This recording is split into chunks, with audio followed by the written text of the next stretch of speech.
Hi! For today's video, we will make Chinese wonton soup.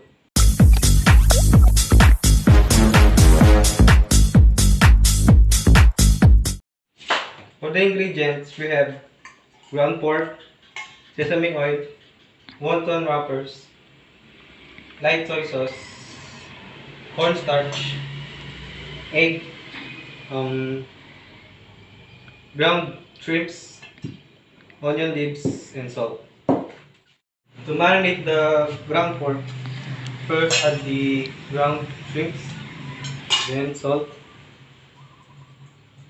and light soy sauce.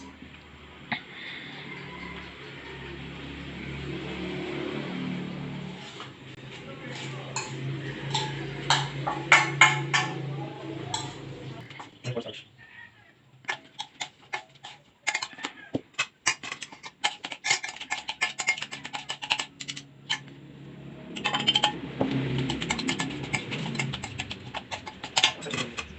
And also add white pepper.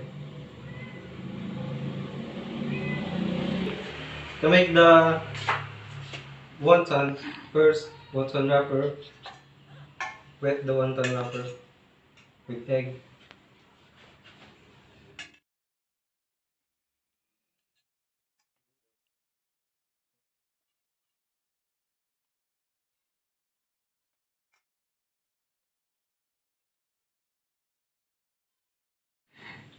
Wet the side by side.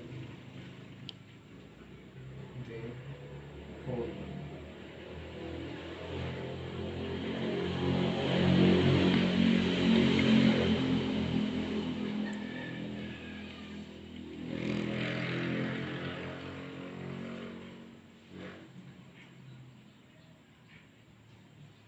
Wonton. Then cook the wonton.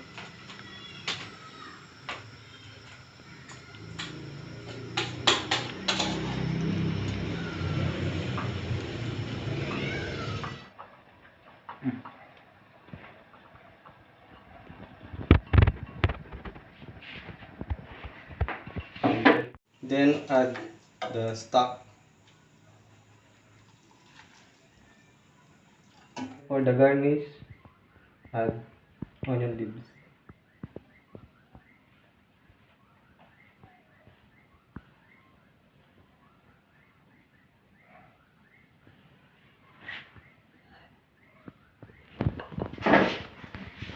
Chinese wonton soup.